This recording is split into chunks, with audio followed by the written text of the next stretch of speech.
O Senhor esteja com todos. Ele está no meio de nós. Proclamação do Evangelho de Jesus Cristo, segundo Lucas. Glória a vós, Senhor. Naquele mesmo dia, o primeiro da semana, 2 dos discípulos de Jesus iam para um povoado chamado Emaús, distante 11 quilômetros de Jerusalém. Conversavam sobre todas as coisas que tinham acontecido. Enquanto conversavam e discutiam, o próprio Jesus se aproximou e começou a caminhar com eles. Os discípulos, porém, estavam como que cegos e não o reconheceram. Então Jesus perguntou: que ides conversando pelo caminho? Eles pararam com o rosto triste, e um deles, chamado Cleofas, lhe disse: tu és o único peregrino em Jerusalém, que não sabe o que lá aconteceu nestes últimos dias? Jesus perguntou: e o que foi? Os discípulos responderam: ora, o que aconteceu com Jesus, o Nazareno, que foi um profeta poderoso em obras e palavras, diante de Deus e diante de todo o povo. Nossos sumos sacerdotes e nossos chefes o entregaram para ser condenado à morte e o crucificaram. Nós esperávamos que ele fosse libertar Israel, mas apesar de tudo isso, já faz 3 dias que todas essas coisas aconteceram. É verdade que algumas mulheres do nosso grupo nos deram susto. Elas foram de madrugada ao túmulo e não encontraram o corpo dele. Então voltaram dizendo que tinham visto anjos e que estes afirmaram que Jesus está vivo. Alguns dos nossos foram ao túmulo e encontraram as coisas como as mulheres tinham dito. A ele, porém, ninguém viu. Então Jesus lhes disse: como sois sem inteligência e lentos para crer em tudo o que os profetas falaram. Será que o Cristo não devia sofrer tudo isso para entrar na sua glória? E começando por Moisés e passando pelos profetas, Jesus explicava aos discípulos todas as passagens da Escritura que falavam a respeito dele. Quando chegaram perto do povoado para onde iam, Jesus fez de conta que ia mais adiante. Eles, porém, insistiram com Jesus, dizendo: fica conosco, pois já é tarde e a noite vem chegando. Jesus entrou para ficar com eles. Quando se sentou à mesa com eles, tomou o pão, abençoou-o, partiu-o e lhes distribuía. Nisso os olhos dos discípulos se abriram e eles reconheceram Jesus. Jesus, porém, desapareceu da frente deles. Então um disse ao outro: não estava ardendo o nosso coração quando ele nos falava pelo caminho e nos explicava as Escrituras? Naquela mesma hora, eles se levantaram e voltaram para Jerusalém, onde encontraram os 11 reunidos com os outros. E estes confirmaram: realmente, o Senhor ressuscitou e apareceu a Simão. Então os 2 contaram o que tinha acontecido no caminho e como tinham reconhecido Jesus ao partir o pão. Palavra da salvação. Glória a vós, Senhor. Irmãos e irmãs, uma alegria poder estar presidindo esta Eucaristia. A nossa Basílica Santuário está cheia.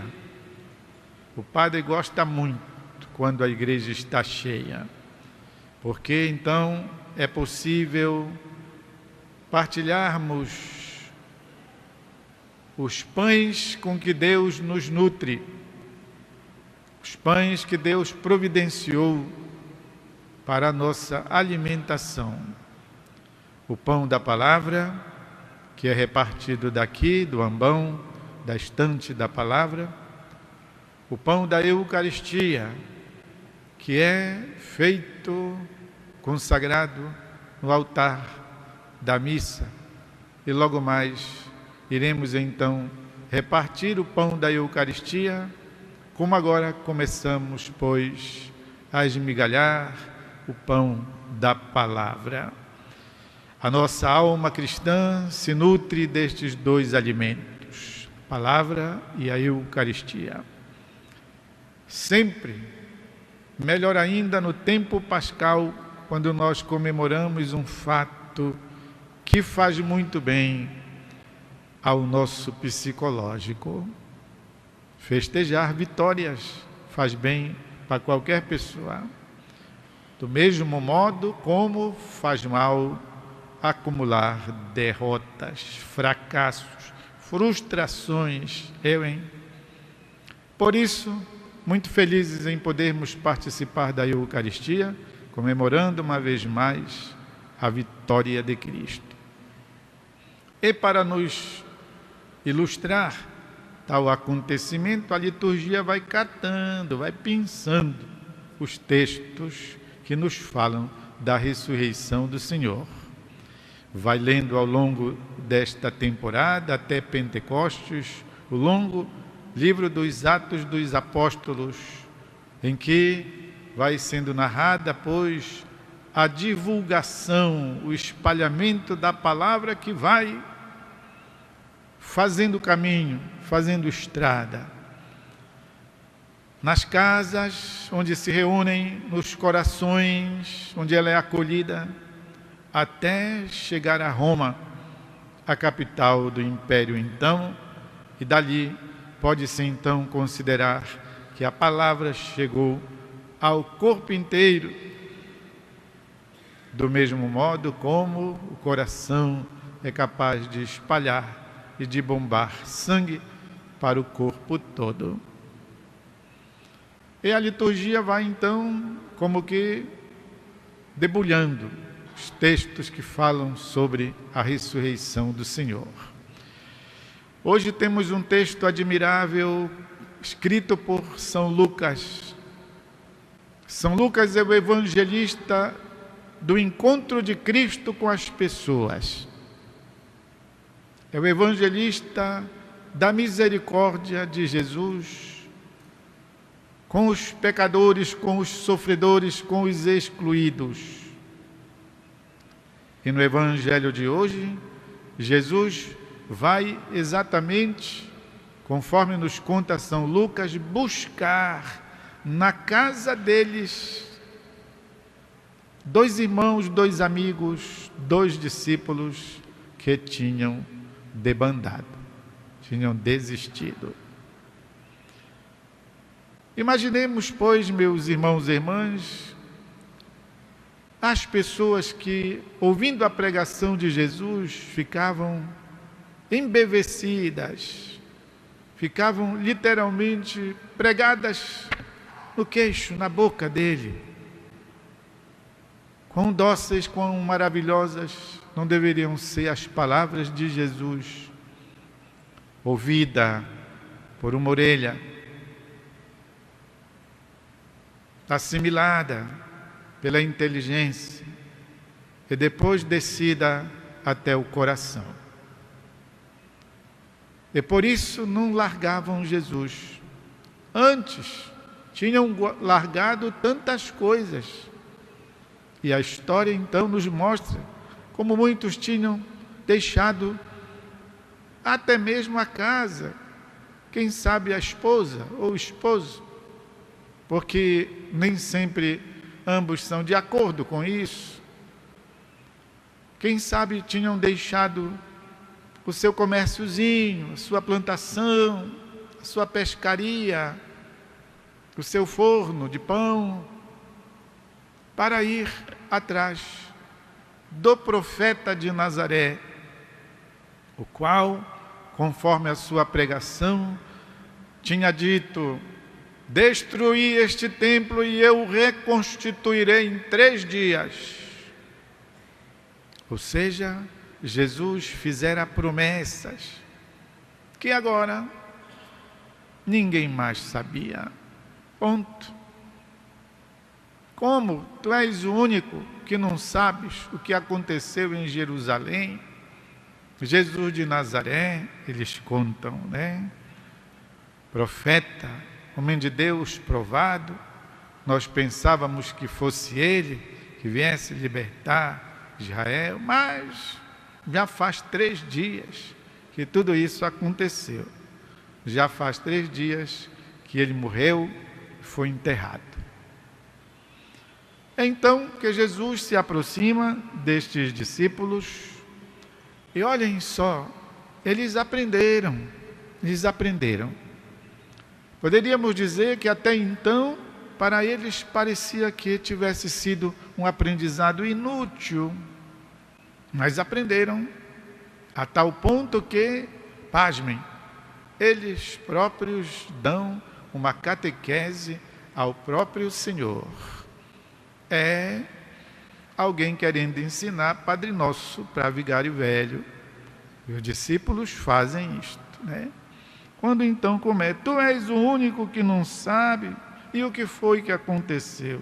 Jesus Nazareno, profeta poderoso, os nossos sacerdotes os prenderam, os crucificaram, esperávamos que ele fosse libertar Israel, mas já faz 3 dias, portanto morto e sepultado, e dão indícios de uns falatórios de que ele de fato não foi encontrado no túmulo.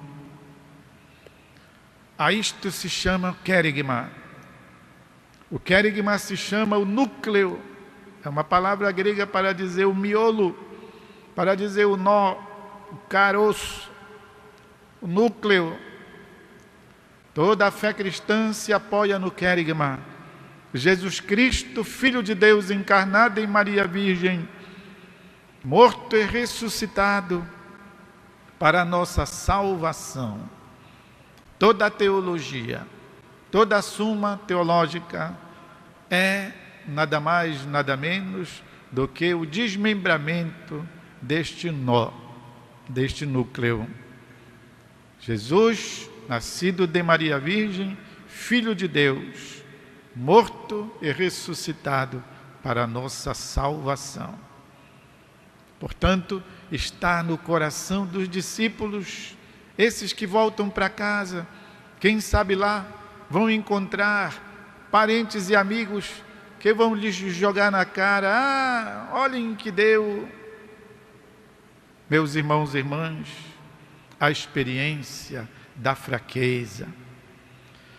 Também no que se refere à fé, a experiência da vivência, da religião, da busca do bem, muitas vezes nos faz experimentar o sabor do fracasso, da tristeza, do desânimo, do desinteresse, quem sabe até do desprezo das pessoas.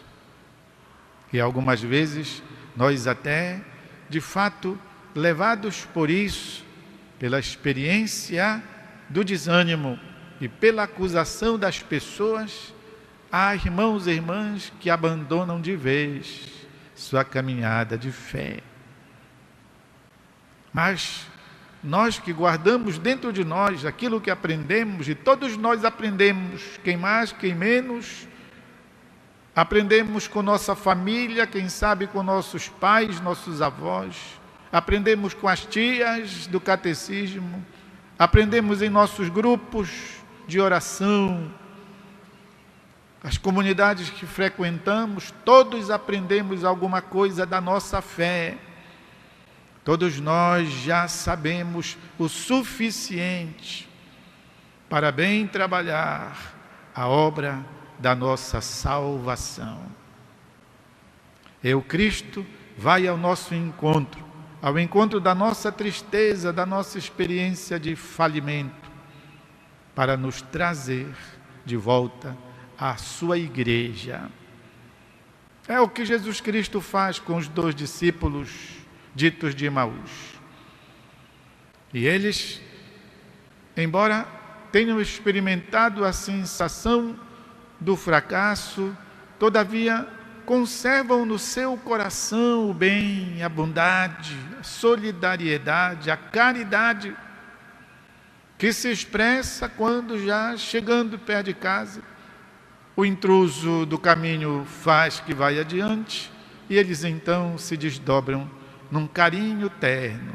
Olha, já vai escurecer, é perigoso, fica aqui, dorme aqui, amanhã tu vais. E aí então, que a partir desta bondade, desta generosidade, desta gentileza, que não faz mal para ninguém, antes faz muito bem, Jesus se lhes revela. E eles então, quando viram o gesto de Jesus, que partiu o pão, tac, caiu a moeda. Nós já vimos este gesto, nós sabemos quem o fez. E é por isso que, uma vez devolvida a experiência da fé, a força da fé, Jesus desaparece, porque agora tudo é pelo sacramento, tudo pela palavra, tudo pela presença espiritual de Deus no meio da comunidade. E eles, embora cansados e desanimados, até se esqueceram dos pés doloridos. E 11 quilômetros atrás, de volta.